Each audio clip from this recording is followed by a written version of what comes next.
I formally declare open this Planning Committee meeting of the Colac Otway Shire Council on 11 October 2023.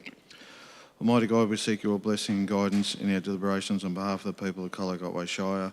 Enables this Council's decisions to be those that contribute to the true welfare and betterment of our community. Amen. I'd like to start this afternoon by acknowledging the traditional custodians and lawmakers of this land, their elders past and present, and welcome any descendants here today. This meeting is recorded and live streamed with the exception of confidential matters. This includes the public participation sections of meetings. The live stream recording of this afternoon's meeting will be available on the website as soon as practicable. By participating in open meetings, individuals consent to the use and disclosure of the information they share at a meeting, including any personal and/or sensitive information.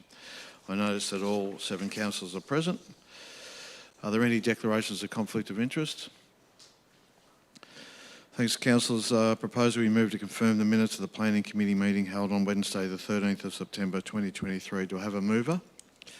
Thanks, Councillor Arnott. Seconder, Councillor Finnegan. Is to be opposed? Councillors, I'll put the motion to vote. All those in favour? Thank you. It's carried 7-0. Now we move to item 7.1, PP 137, Bleak 2023-1, 37 Wynn Street, Colac, 3-lot subdivision and development of 3 dwellings. The purpose of this report is to consider that application. Do councillors have any questions of officers? Councillor Hart. Thanks, Mayor. There were various things raised during a submission hearing on the on this item to do with 37 Wynn Street in Colac, and the items were, all that I've got notes of.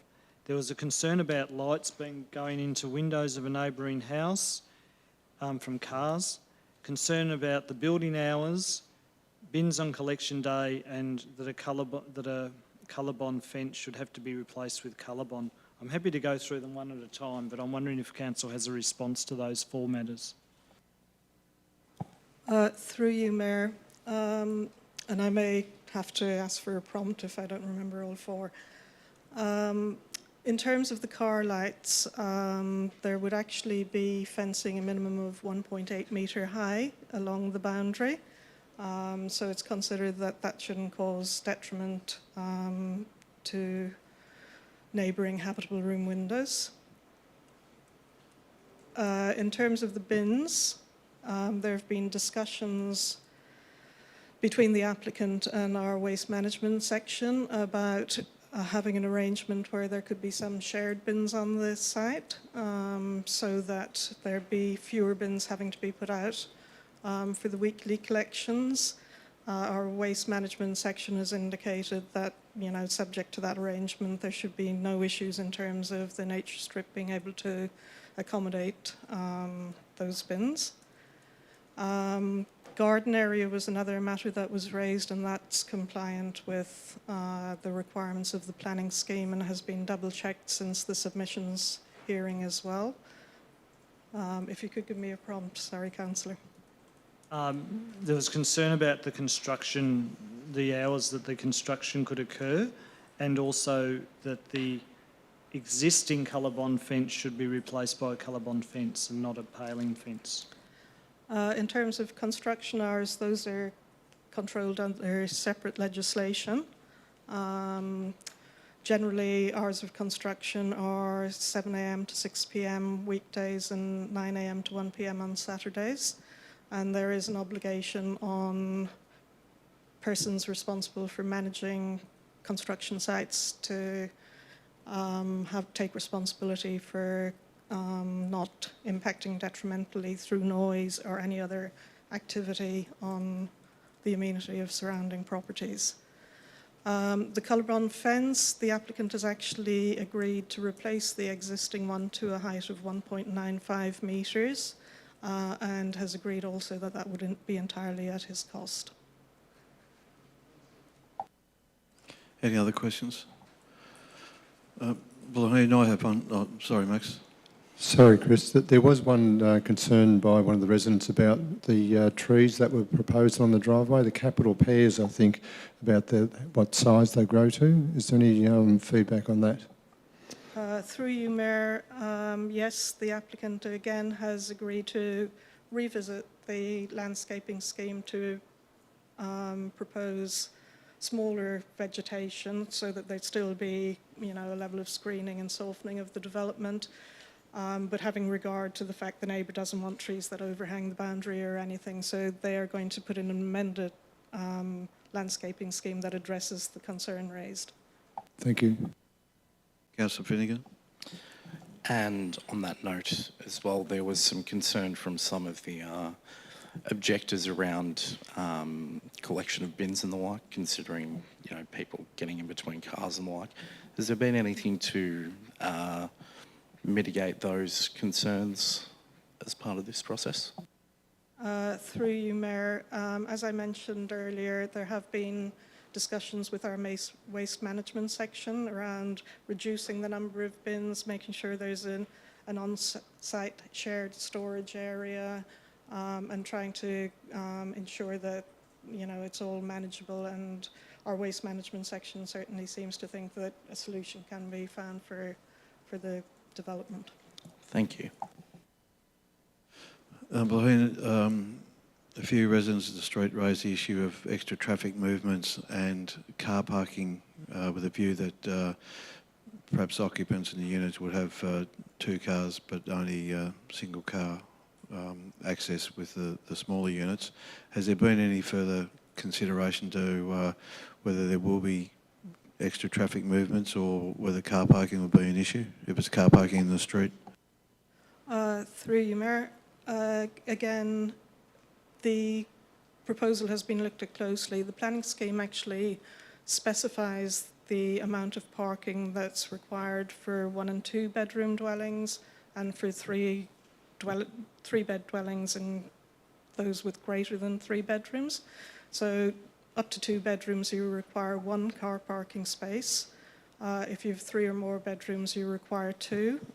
The proposal is compliant with that, with garages proposed on all units. There'd also still be availability of 1 parking space in front of the property itself between the crossovers. Thank you. Any other questions, councillors? Councillors' officers have provided a recommendation with a report for our consideration. Does any councillor wish to move a motion in relation to this matter? Thanks, Councillor Arnott. Is there a seconder, please?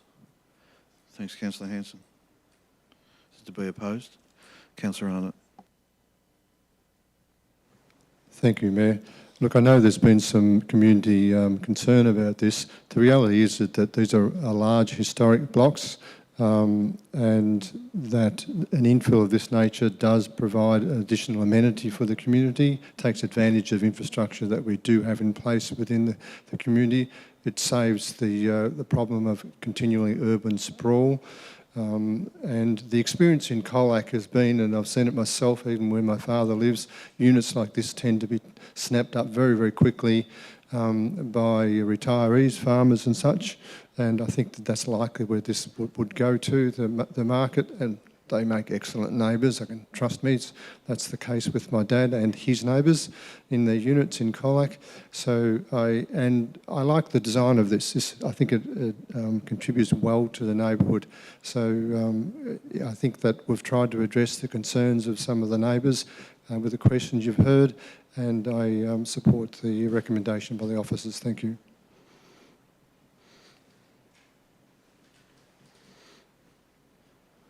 Thanks, Councillor Arnott. Councillor Hanson. Yeah, I support the words of Councillor Arnott. The application has been assessed against the planning scheme and it fits within the planning scheme, and there are there's all sorts of demand for housing in towns and in Colac, and this type of development, as Councillor Arnott has said, does provide housing for the type of people who are not looking for a large block, looking for a smaller unit. It could be retirees, could be all types of people, and I think this it does match the needs of the planning scheme, and therefore I will be supporting it. Thanks, Councillor Hanson. Any other councillor? Councillor Finnegan. There's a lot of talk about density as well, and I do think that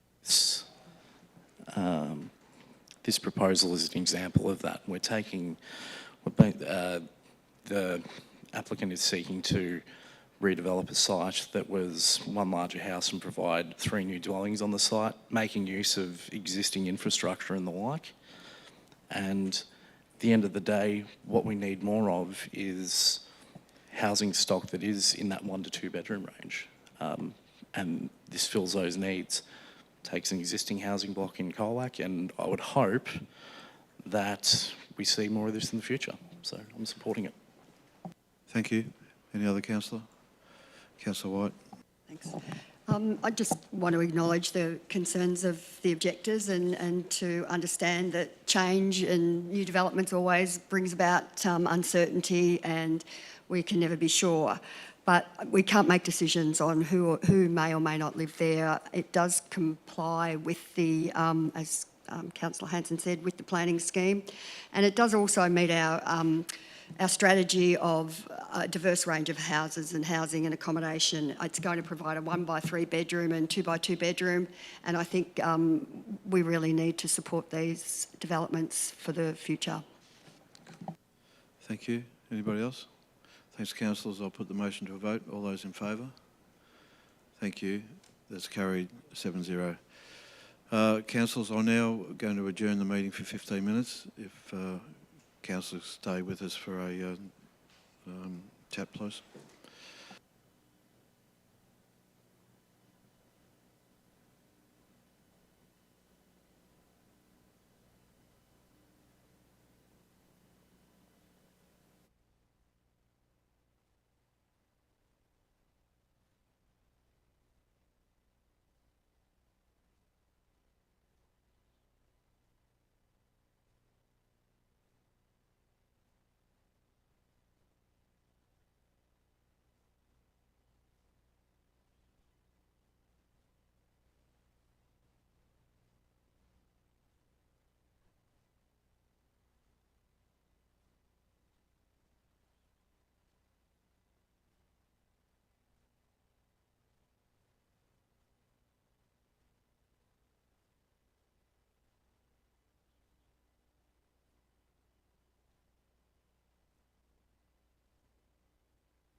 Appreciate your patience. Thanks, Ralphie.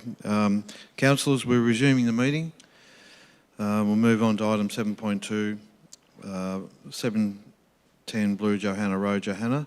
Information submitted to support amended plans. The purpose of this report is to consider the application for 710 Blue Johanna Road, Johanna. Information submitted to support amended plans. Do councillors have any questions of officers? Councillor Costin. I'd just like to flag I've got an alternative motion. Thanks, Mayor. Thanks, Councillor Costin. Are there any questions of officers? Councillor Hart. Yeah, thanks, Mayor. If these substituted plans had have been the original plans on the application, would officers have been recommending that the permit be granted or refused? Through you, Mayor, as per officer's original recommendation, we would have recommended refusal. We don't think that these plans address the concerns that we raised in our original recommendation to Planning Committee. Follow up, Councillor Hart, then Councillor Costin. Yeah, thanks, Mayor. Colac Otway Shire received some extra information about this, some visuals trying to show how the particular proposal would look under the new plans on Friday. As far as council's aware, have the public and other parties involved been provided with this information that council now has, all these documents? And if they have been, how long would they have had it? Through you, Mayor, parties to the appeal have been provided with the information. So the objector and the CFA, as well as council, will have received copies of the information.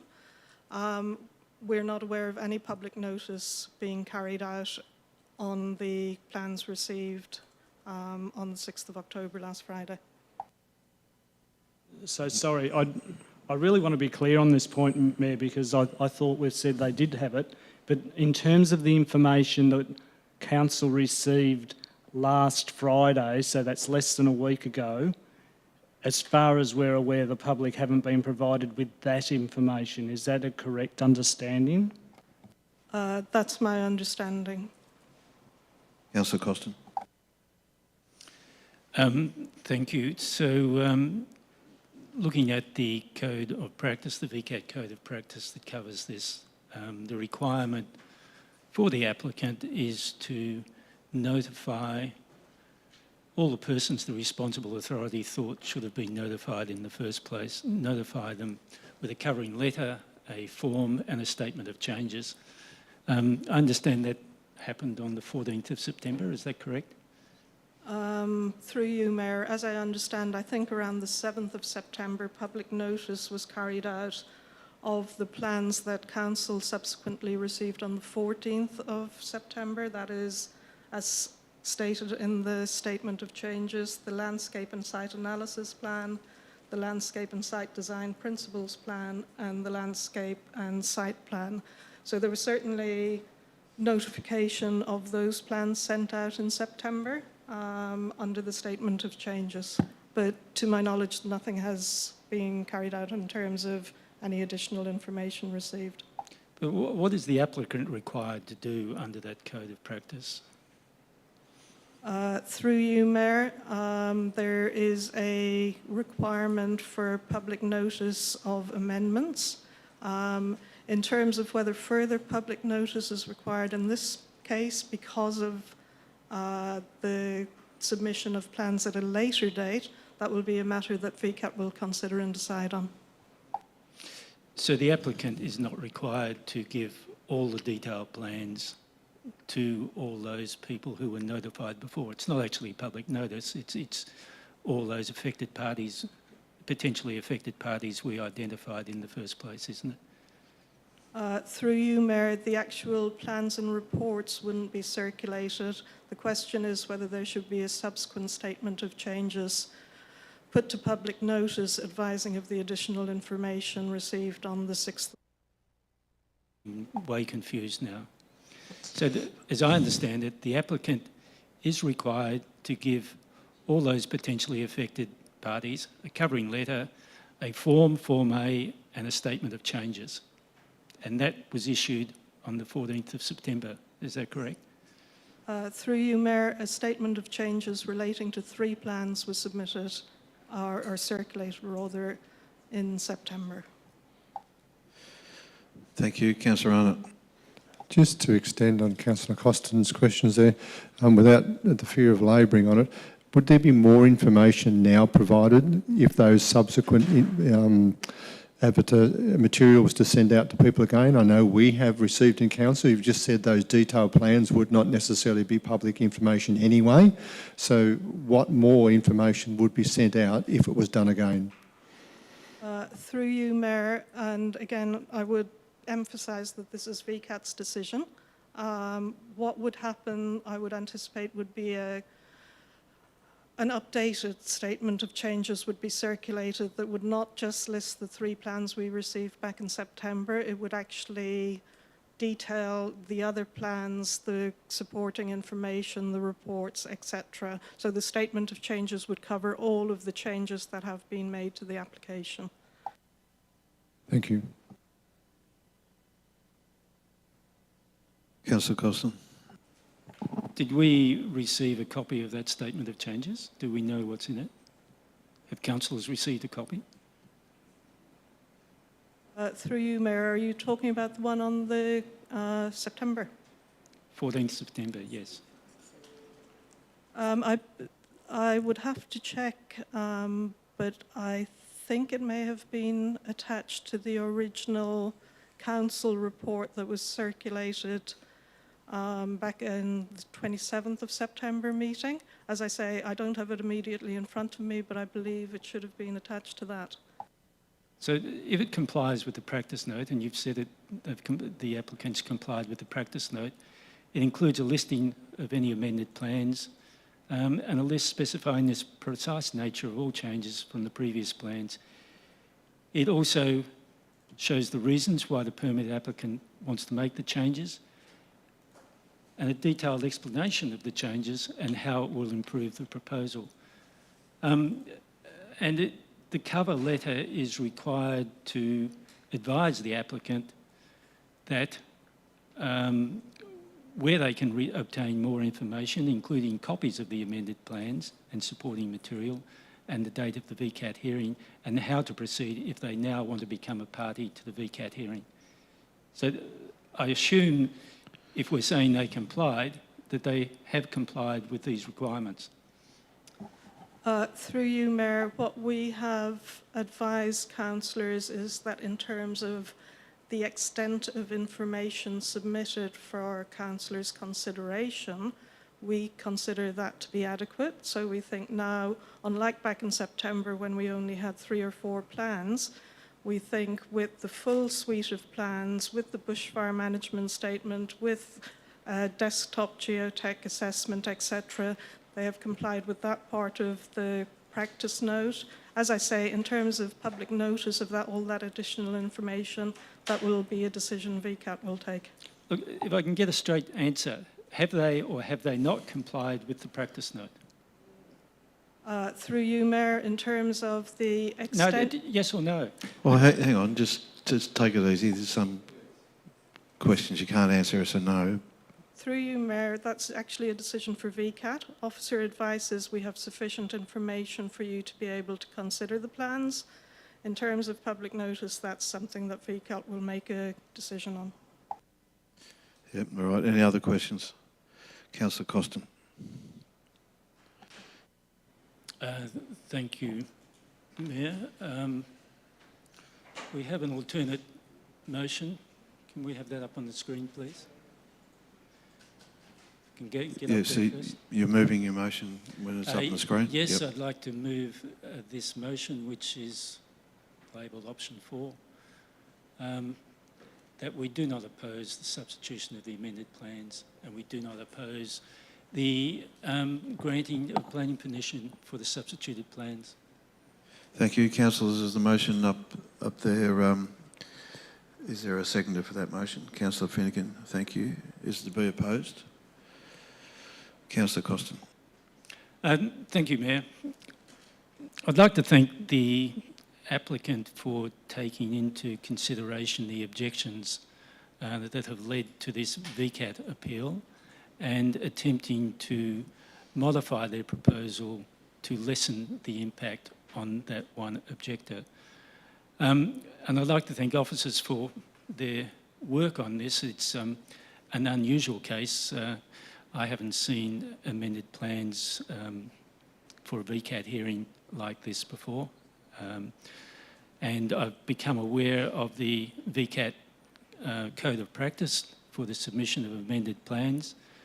And I'm told, or it seems to me, that the applicant has complied with that Code of Practice, and that anything else that needs to be considered is up to VCAT to decide. So it's up to us just to say whether we agree or we do not object to the submission of the amended plans or not.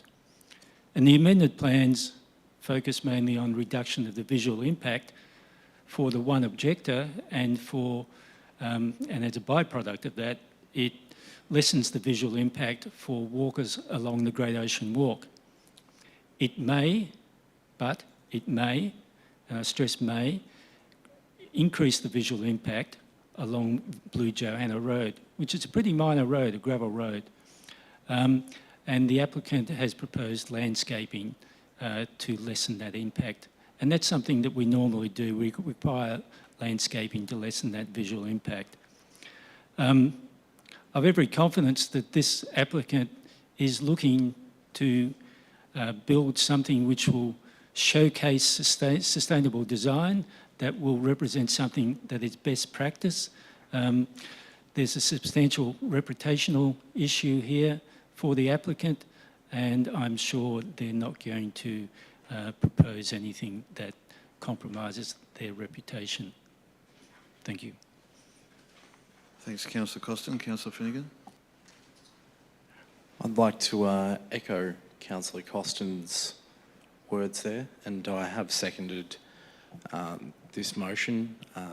Initially, when I came onto council, one of my first acts as a councillor was to go on a site visit at this site, and because there were objectors at the time, and assess what the impacts would be. And it's a beautiful, beautiful part of the world with fantastic views. And I voted to approve approve at the time, and I'm voting to approve now. I believe that the applicant has complied with what they need to do under the VCAT practice note. I believe that they've tried to mitigate the impact on the main objector. As Councillor Costin says, there will be a slight, somewhat minor increase of visual impact from Blue Johanna Road, but there will be landscaping done to avoid this. And I think that, again, this is an example of a developer coming to our shire and seeking to do something with our beautiful landscapes, who has conducted much innovative work in the past and has come up with designs that have been lauded worldwide and is award-winning. And I'm certain that they wouldn't want to be doing something to jeopardise that. I think it will be a boon for accommodation and the like in the area, and that's why I'm voting that, that's why I've seconded to say that we don't oppose the substitution of the amended plans, and that we don't oppose granting of planning permission for the substituted plans, because the changes are minor. Thank you. Thank you. Any other councillor? Councillor Arnott. Thank you, Mayor. Look, there's been quite considerable conversation in respect to the officers and the council about the visual impact of this proposal, and also the process that's involved. And I think it's important that the public understand this is in the hands of VCAT. This is actually what the outcome of this will not ultimately be a council decision. So we're not deciding on whether this will proceed or not. We're just giving a view to VCAT. We have enough information to say, yeah, these plans as changed are okay. We're saying yes to that within this motion here. And I've been reassured by Councillor Costin that we have seen information go out, at least from a compliance perspective, to the other people who may not be necessarily directly in contact with VCAT now, but who have been notified originally of the original plans. I would hope that VCAT would make sure in their process that they will follow through to make sure that people are suitably notified. And I don't really think that we have much choice but to trust that system and to go forward. So to think that anything like this can be built and have a zero impact on views from anywhere is completely unrealistic. There are no technology available that I'm aware of that makes buildings invisible. There are no cloaks available like in Star Trek that you can turn it on and you're not seen by your neighbours. So in that context, if you go down in the area, there are other buildings that are visible from multiple different areas on roads and tracks and from other buildings. This will just be another part of that. So in that context, I support the development. Thank you. Any other councillor? Councillor Hart. Thanks, Mayor. I think we have to remember that this particular site has a number of planning controls. It's in a rural conservation zone. It has a significant landscape overlay, and there is a particular document about the Johanna area that is incorporated in the planning scheme. It is a very special locality. We're not just talking about some general farmland to the north of Colac. To say that we're not supporting this application, that's exactly what point 3 says. It says we don't oppose a grant of a planning permission for the substituted plans. Yet we've only been provided with information on this, on some visuals, as recently as last Friday, the 6th of October. Today's the 11th of October. It doesn't include some of the information that we had when the original application was considered. I don't think Council is in a position to support the current plans as being worthy of a planning application, given the significant planning issues with that site. What I find most concerning is that whilst apparently there was some notification on 14th of September to some members of the public and other parties, there is information that has been provided to us on the 6th of October, just 5 days ago, that the public would, as far as we can tell, haven't received. They haven't even been told it exists. It is simply absurd to suggest that they know and they have the opportunity to ask for information and documents if they haven't even been told that the documents exist. It's fundamentally unfair of us to go to VCAT and say, yes, we're all happy with this, meanwhile other parties to the matter may not know that the documents, as far as we're aware, don't know that the documents that we received last Friday are in existence. That's the best knowledge we have.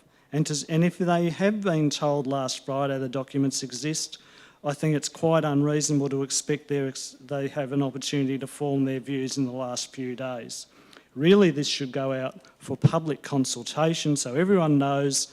It's all very well to say, oh, they were told on 14th of September, but they were not told of the information that now exists as of the 6th of October.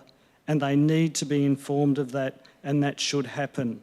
And it is misleading of this council to go and say, well, it's all okay, if council has not told, and council should tell VCAT, that there's information that came into existence to our knowledge on the 6th of October, and to the best of our knowledge, the other parties haven't been informed of it, may not have even seen it, and that there should be public notice that that information is now available when it, as far as we can tell, wasn't available back in the 14th of September.